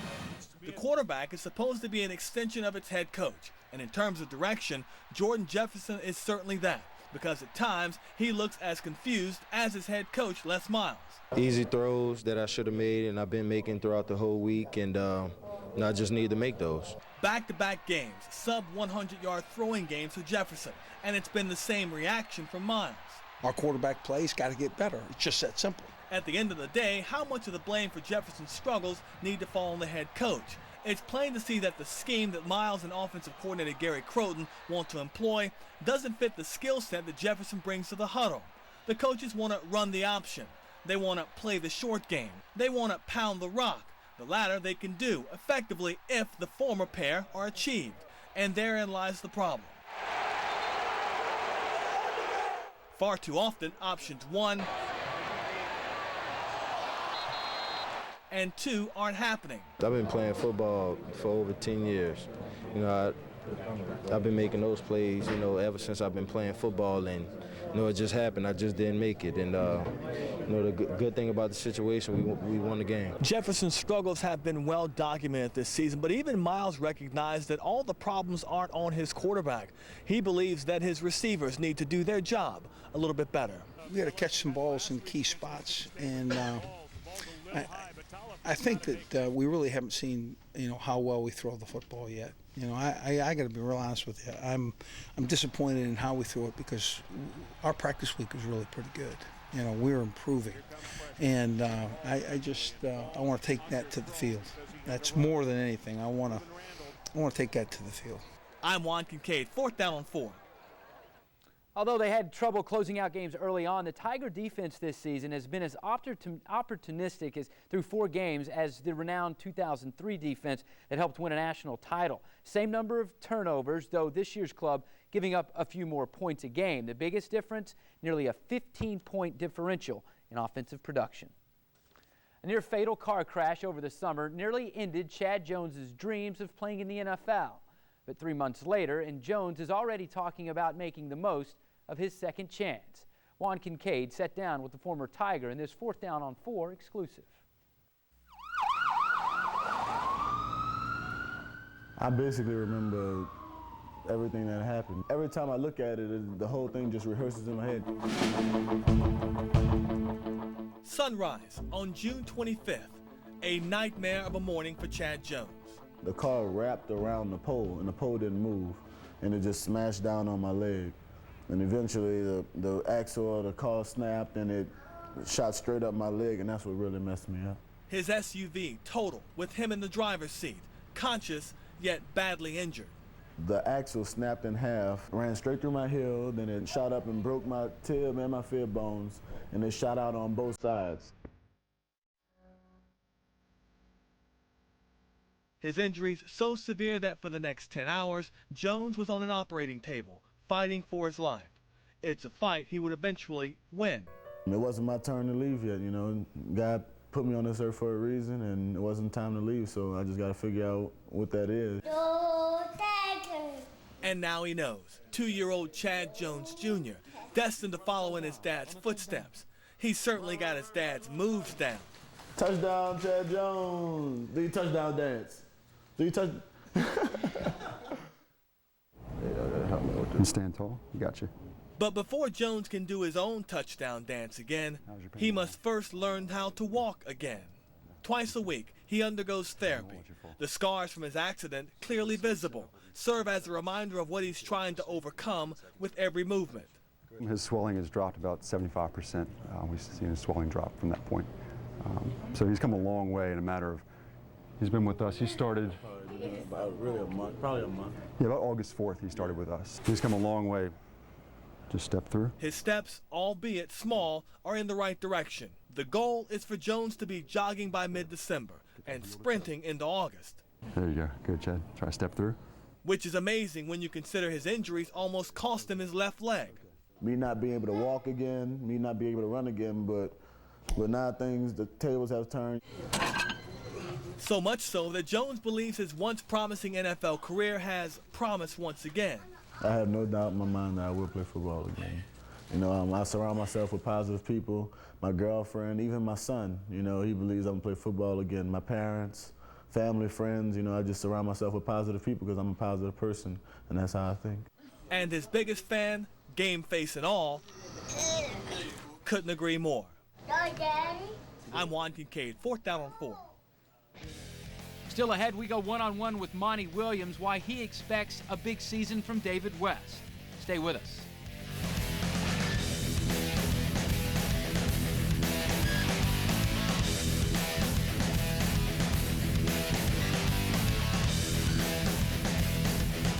Don't miss your chance to win an autographed Drew Brees jersey or one of 25 copies of his new book, Coming Back Stronger.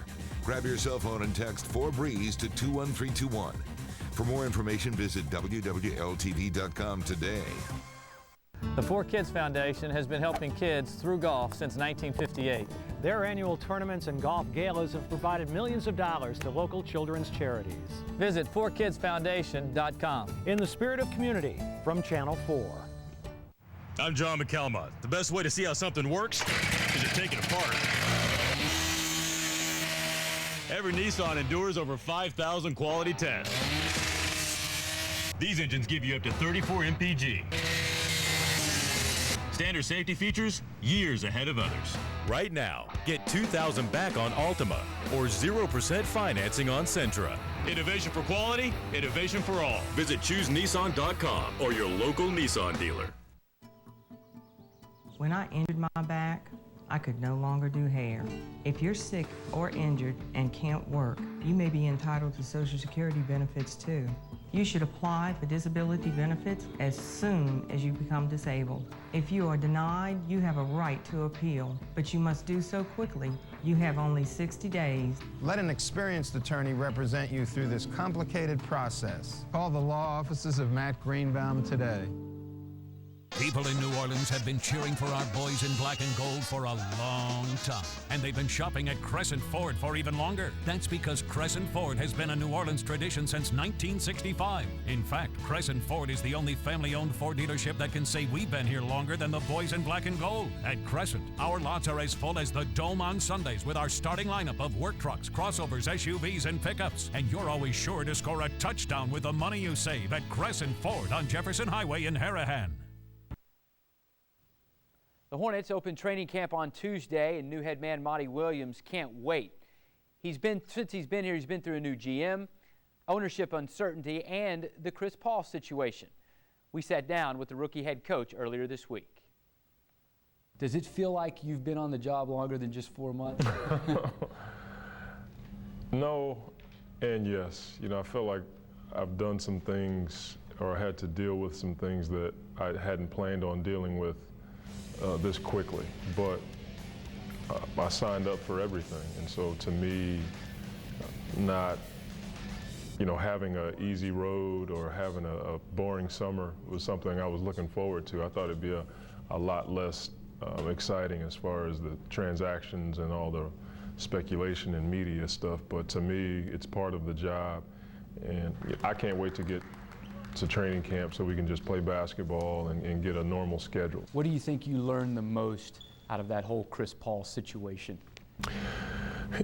To me, I didn't learn anything because I always felt like Chris never said anything to me that was talked about in the media. Everybody said he felt this way or he felt that way. If he did feel that way, he never said it to me or led me to believe that he was unhappy. Now, does he want to win games? Of course. So I didn't really take that as a disrespect or anything like that. I just felt like we're going to do whatever it takes to put a winning product on the floor. And we definitely believe that he's the guy that's going to lead us. As far as him leaving or wanting to leave, I can't get caught up in that. You know, that stuff goes on everywhere. It's just that Chris is the best point guard in the league, and so people are going to pay attention. So to me, I didn't learn anything. I learned that, you know, I got to trust my guys, and he's my guy, and I got to protect him the best way I know how, and that's what I'm going to do every time we lace him up, every time I talk to you guys. I got to protect my guy, and I hope I did a good job of that. David West is entering a contract year as a player option after this season. What indications have you got from him in speaking with him on where he wants to be after this season? You know, David is a lot like myself. It's just not anything he's talked about. His focus when I met with him this summer was getting into the kind of shape that it was going to take to do what we're going to ask him. You know, I listed a few things that I thought he could do better, but at the same time, David's an all-star, and he's highly respected throughout the league. He takes care of his business, and you know, I know this about guys like that. When they're in a contract year or when they can opt out, you don't want to put a box around those guys because they usually bring it, and I'm looking forward to that. Is Marcus Thornton, in your mind, best suited to come off the bench in this league? I won't say in this league. He may be best suited to come off the bench for us. Now, we don't know yet. He may fit with that starting group. I'm trying to get Marcus to understand that, you know, if you look around the league, Jason Terry, Manu Ginobili, guys like that come off the bench and they dominate games. And you can have a huge impact and end up finishing games and get all that you want to get financially.